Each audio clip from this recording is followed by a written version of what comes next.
بسم الله الرحمن الرحيم سبح لله ما في السماوات وما في الأرض وهو العزيز الحكيم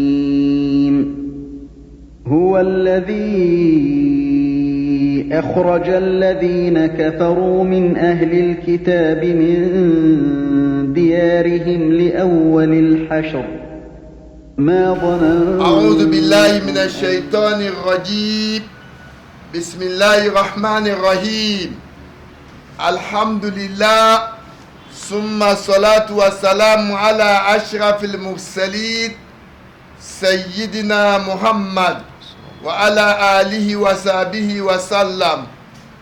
Chers croyantes et croyants en Allah, nous voici encore ce jour, 28 Rabi'l Awwal 1442, qui équivaut au 14 novembre 2020, avec notre essai d'interprétation des versets du Coran.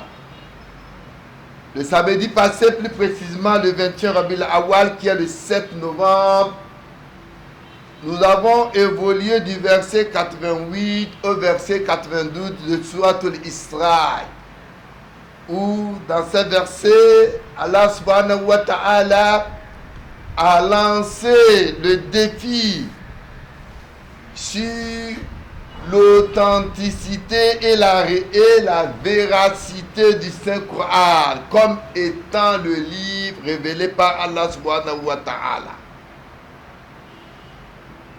Nous avons fait comprendre que le Coran contient des histoires, des parables pour édifier le monde sur ce que le monde ignore. Et que les miracles ne sont pas les sources d'authenticité comme réclament certains pour pouvoir croire en Dieu. Aujourd'hui, avec la permission d'Allah, nous allons donc continuer avec le verset 93, toujours de notre sourate Al-Isra. Bismillah. أعوذ بالله من الشيطان الرجيم بسم الله الرحمن الرحيم أو يكون لك بيت من زخرف أو ترقى في السماء ولن نؤمن لرقيك حتى تنزل علينا كتابا نقرأه قل سبحان ربي هل كنت إلا بشرا رسولا وما منع الناس أن يؤمنوا إذ جاءهم الهدى إلا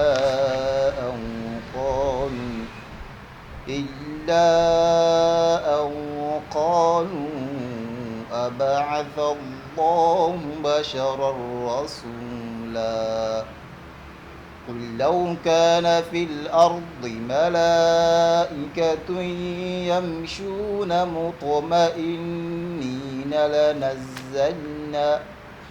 لنزلنا عليهم من السماء ملكا رسولا قل كفى بالله شهيدا بيني وبينكم إنه كان بعباده خبيرا بصيرا بسم الله الرحمن الرحيم أو يكون لك بيت من زخرف أو ترقى في السماء ولن نؤمن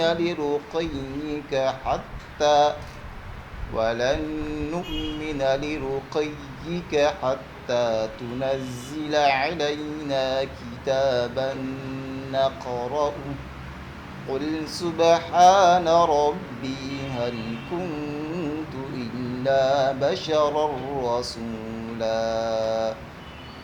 Allah subhanahu wa ta'ala Dans Suratul Isra, il continue avec ces versets au verset 93. Les quoi? Les négateurs, toujours dans le souci de la recherche de miracles avant de croire, disent au prophète Mohammed. Ils disent Aou yakuna laka baytum min zuhurufin. Il demande au prophète pour que tu aies une maison garnie d'ornements. Vous savez, en ce temps, le temps du matériel, le luxe, entourait ou préoccupait les gens déjà dans le monde. Ils disent au prophète alors, il dit au prophète encore, pour que tu sois monté au ciel.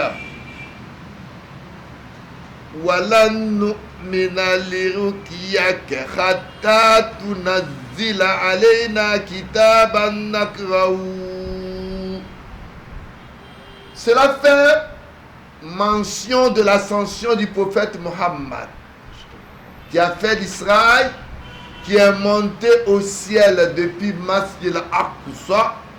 Ils ont appris la nouvelle, mais il dit encore au prophète, même encore que tu sois monté au ciel, nous n'allons pas te croire jusqu'à ce que tu fasses descendre sur nous un livre que nous pourrons lire. Il dit, voilà, nous ne croirons pas.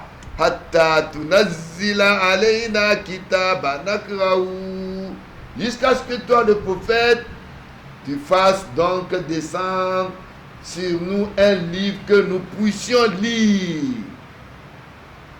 Cool. Allah dit au prophète, dis-leur, Subhana Rabbi, gloire à mon Seigneur.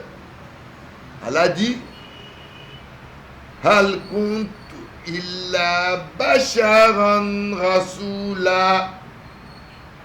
Ne suis-je qu'un être humain, qu'un messager? Le prophète de l'islam était donc en train de parler du message. On réclame toujours des miracles. Dans un autre verset, Allah dit Wa in kana kabura alayka iraduhum fa in istata'ta an tabtaghiya nafaqa fil ardi aw sullama fi sama fatatiyahum bi aya walau sha'a Allahu la jama'ahum ala al-huda fala takunanna min al-jahilin. Allah, dans le même ordre d'idée, nous dit, et si leur indifférence t'afflige énormément, et qu'il est dans ton pouvoir de chercher un tunnel à travers la terre ou une échelle pour aller au ciel, pour leur apporter un miracle, fais-le donc. Et si Allah pourrait, si Allah voulait, il pouvait les mettre tous sur le chemin droit, mais ne sois pas du nombre des ignorants. Comme donc, ils ont une idée folle, que la révélation spirituelle pouvait donc venir des cieux en pièces et qu'ils pouvaient toucher. Allah dit, Wallahu nazzalna alayka kitaba fi qirtasin falamasuhu bi aydihim laqala alladhina kafaru in hadha illa sirrun mubin. Allah subhanahu wa ta'ala nous dit, même si nous avons fait descendre sur toi Muhammad un livre en papier qu'ils pouvaient toucher de leur main, comme ce livre que vous avez aujourd'hui, ceux qui ne croient pas auront certainement, ils auront encore à dire que ce n'est que de la magie. Donc, ce verset nous montre que le Coran est un miracle des miracles. Donc, leur mécréance est due à la jalousie qui a été héritée d'Iblis, qui est devenue aujourd'hui une qualité et qui est devenue une idolâtrie. وما منع الناس أن يؤمنوا إذ جاءهم الهدى إلا أن قالوا أبعث الله بشرا رسولا. Allah subhanahu wa ta'ala, il nous dit encore wa ma mana an-nasa an yu'minu iz ja'ahumul huda wa ma mana an-nasa, et rien n'empêche les gens de croire iz ja'ahumul huda, quand le guide leur est parvenu, si ce n'est qu'il disait illa anqalu aba'asallahu Aba'asallah, si ce n'est qu'ils disent que Allah envoie-t-il un humain comme messager. Aba'asallahu basharan rasula. Allah, pourquoi Allah doit envoyer un homme comme un messager? Comme Allah a dit dans un autre verset, Akana linnasa ajaba an uhiya ila rajul minhum an anzir Abashir lazina amanu anna lahum qad sadaqa indahum.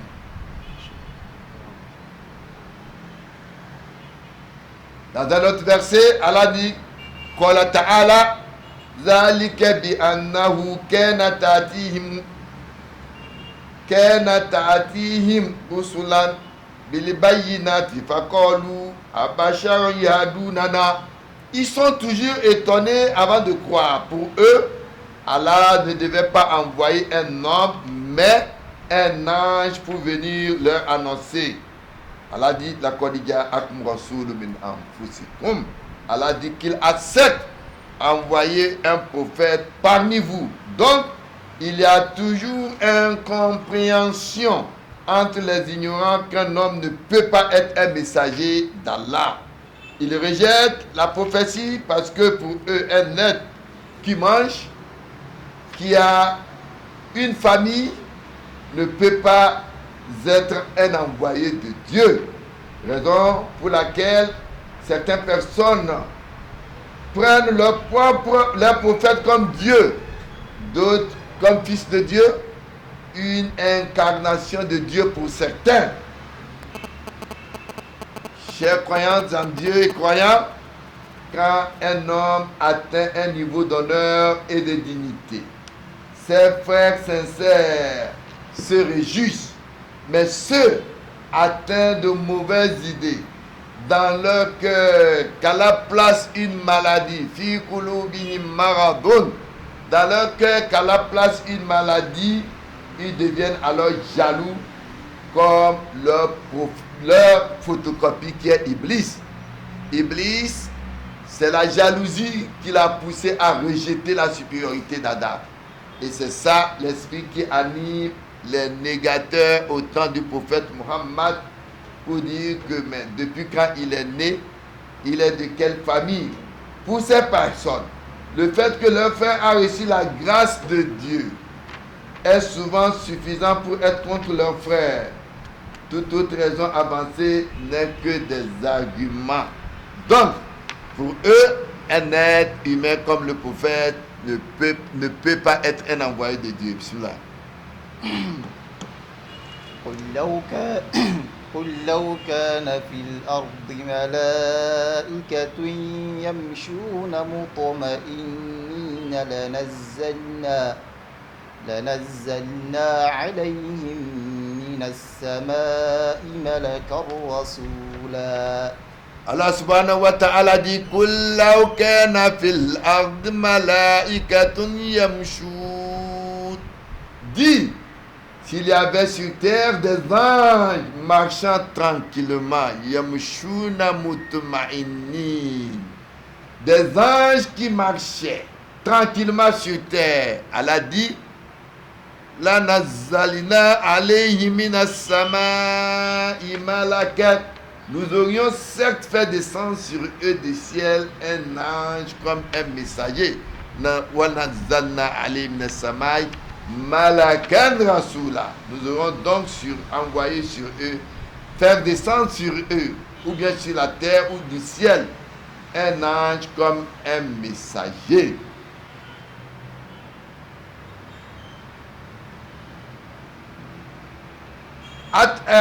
Dans la révélation de ce verset,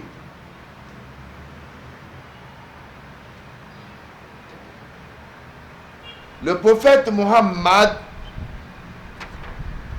faisait comprendre au peuple, à son peuple, que les anges que vous pensez, c'est des êtres que vous ne connaissez pas. Et que vous ne pouvez pas non plus voir les anges. Wama arsalna qablaka min al-mursalin. Allah dit, Allah n'a pas envoyé avant toi le prophète, d'autres prophètes que illa annahum, si ce n'est que c'est des gens la ya'kuluna ta'ama wa yamshuna fil aswaq. C'est des gens qui mangeaient et qui étaient donc des êtres qui marchaient. Ça veut dire que les messagers n'apportent pas seulement le message, mais ils sont souvent envoyés pour reformer. C'est des réformateurs.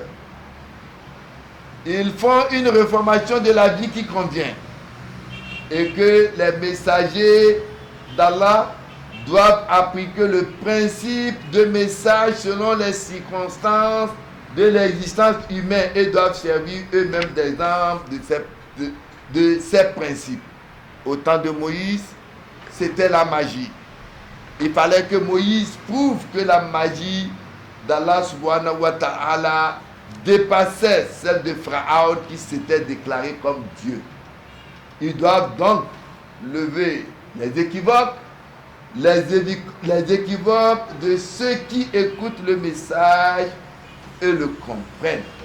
Organiser et former les croyants pour créer une société basée sur l'enseignement du messager. Lutter contre ceux qui rejettent et s'opposent au messager pour éliminer le pouvoir de la corruption et faire établir la volonté de Dieu sur terre. Donc, comme ceci doit se faire dans la vie des humains, donc c'est un messager humain qu'il fallait envoyer. Si un ange devait être envoyé comme messager, il ne fera que transmettre le message, mais ne pourra pas vivre avec les hommes. Regardez l'ange Gabriel, et qui vient par exemple au prophète, mais et partager leur vie, leurs problèmes, il vient, il disparaît. Un ange ne pourra pas venir partager la vie et nos problèmes afin de les reformer. C'est clair qu'un messager humain seul peut être un réformateur qu'Allah voulait. En conclusion, à chaque communauté est un messager. C'est ainsi que au peuple de Samoud, Allah a envoyé leur frère Houd. Allah dit wa ila adi arahum huda qalu ya qawmi ibudullaha ma lakum min ilahi ghayruhu in antum illa muftarun. Oui, c'est comme ça, Allah a envoyé donc à ce peuple leur frère Houd. Il dit il leur demande d'adorer l'unique Dieu. Sinon, ils ne sont que des forgeurs de Dieu, des mensongers. Donc, c'est de même chose qu'Allah a envoyé Samoud à leur propre sola. Wa ila Samoud. Allah dit wa ila Samoud. Arahum solihan. Sola au peuple de Allah a envoyé Sola au peuple de Samoud. Kola Yaakov, il dit à son peuple, Abudullah, adorez mon Dieu, adorez Allah. Il n'y a pas de divinité en dehors d'Allah. Et il leur demande,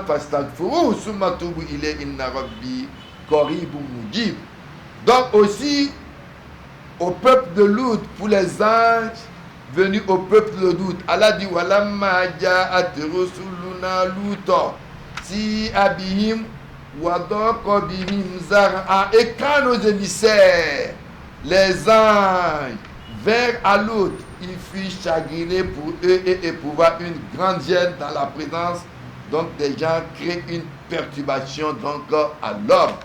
Donc Allah subhanahu wa ta'ala n'a envoyé sur terre que les prophètes qui sont des hommes qui pourront vivre et reformer leur communauté au lieu d'envoyer les anges. Bismillah.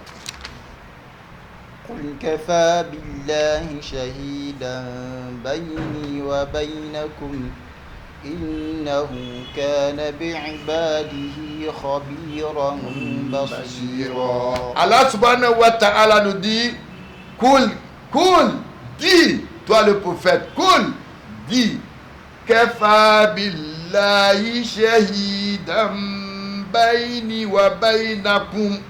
Dis, Allah suffit comme témoin entre vous et moi.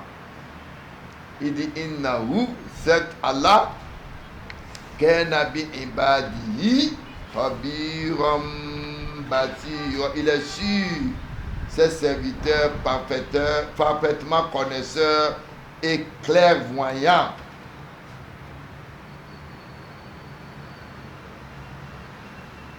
Allah subhanahu wa ta'ala,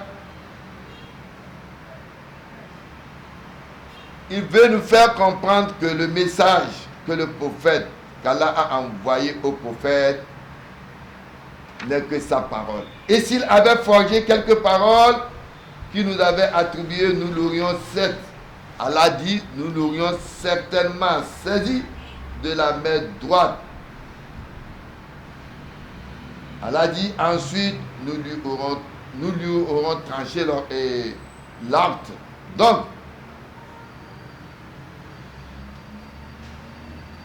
Allah subhanahu wa ta'ala est donc informé de tous les efforts que je fournis afin de vous réformer. Et il connaît ou est au courant de tous les efforts que vous faites contre la mission de son prophète Muhammad. Son serviteur ou son témoignage suffit, car il va finalement juger. Allah dit, si vous voulez des témoignages sur la véracité de mon message, ce n'est pas la production de miracles, mais le témoignage de Dieu vivant. Dieu est partout et avec vous. Purifiez-vous, purifiez vos cœurs et demandez-lui la repentance. Il vous montrera le chemin le vrai chemin. Je parle donc du chemin spirituel et non du chemin géographique comme certains pensent pour l'adoration, quand Jésus, le grand prophète de l'islam, nous dit qu'il est la vérité et la vie. Il est le chemin. La vérité et la vie, la vérité et la vie, Jésus parle du chemin spirituel ici et non d'un chemin géographique, et qui n'est autre que le chemin de la vérité et de la vie, quand il dit que nul n'atteindra le Père si ce n'est que par moi, c'est-à-dire par mon enseignement, par mon comportement, et non pas par ma propre personne physique. Donc, les messagers de Dieu, comme Jésus, Abraham, Moïse, envoyés par Dieu, sont des réformateurs de leur communauté. Bismillah. ومن يهد الله فهو المهتد ومن يضلل فلن تجد لهم أولياء من دونه ونحشرهم يوم القيامة على وجوههم عميا وبكما وصما مأواهم جهنم كلما خبت زدناهم سعيرا. Allah subhanahu wa ta'ala, il nous dit wa man yahdillahu fahuwa al-muhtadi wa man yahdillahu fahuwa al-muhtadi. Celui qu'Allah guide, c'est le bien guidé. Et Allah dit wa man yudlil falan tajida lahum awliya min dunihi. Allah dit, et celui qui est égaré, tu ne leur trouveras jamais d'alliés en dehors de lui. Et qu'est-ce qui se passe? Allah dit, wa nahshuruhum yawmal qiyamah. Allah dit, et le jour de résurrection, nous les rassemblerons traînés sur leur visage. Allah dit, wa na'shurum yawmal qiyamati ala wujuhihim. Allah dit qu'il va que nous les rassemblerons traînés sur les visages le jour de Kiyama. Umyan, Allah dit, ils seront traînés de leur visage comme des aveugles. Umyan wa bukuman wa summa. Allah dit non seulement comme des aveugles, mais des muets et des sourds. Mawahum jahannam. L'enfer donc sera leur demeure. Allah dit Mawahum jahannam. Kullama khabat zidnahum sa'ira. Nous, Allah dit enfer sera leur demeure. Chaque fois que son feu s'affaiblit, nous leur accroîtrons le flamme ardent. Voilà la punition qui est réservée. Mais quand Allah ici dans ce verset, il nous parle, il nous dit Waman yahadillah. Allah parle de celui qui est guidé. Dans quelle voie? Dans la foi. Waman yahadillah. L'iman, dans la foi et dans la tasdik.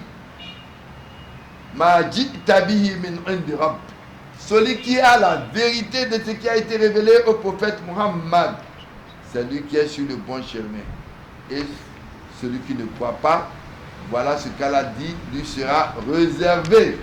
Dans ce verset, donc, Allah Jalla wa Ala a énoncé le principe divin. Allah, subhanahu wa ta'ala, guide sur le chemin celui qui veut être guidé. Et laisse perdre celui qui a choisi le chemin de la perdition. Car il lui a montré le chemin de la vérité. Le chemin de la vérité, Allah dit qu'il lui a montré, et il a montré aussi le chemin de l'égarement. Celui qui veut s'égarer, il choisit lui-même par sa propre volonté de s'égarer. Allah dit, nul ne peut ramener sur le chemin celui qui a choisi le faux. Donc, il faut chercher la grâce d'Allah pour ne pas se perdre en étant son ami et son protecteur. En étant l'ami d'Allah et demander la protection toujours d'Allah.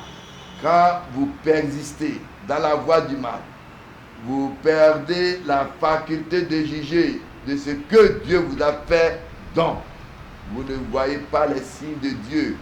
Vous n'allez pas donc l'invoquer dans les principes car vous devenez bien, comme vient de dire le Coran. Vous n'allez pas écouter l'harmonie d'une vie pieuse. Vous devenez ainsi des sourds. Voilà sur ce verset que nous allons donc arrêter le tafsir de ce jour. Ce verset où Allah subhanahu wa ta'ala nous dit que ceux-là qui ne croient pas donc, qui ne sont pas guidés, voilà le sort qui serait réservé à ces derniers. Qu'Allah le Tout-Puissant nous fasse connaître sa science religieuse. Ce que nous avons pu dire de bon vient d'Allah. Les imperfections ou les manquements viennent de notre les imperfections ou les fautes viennent de notre manquement. Allah seul connaît mieux sa science religieuse. Wassalamu alaikum wa rahmatullahi wa barakatuh.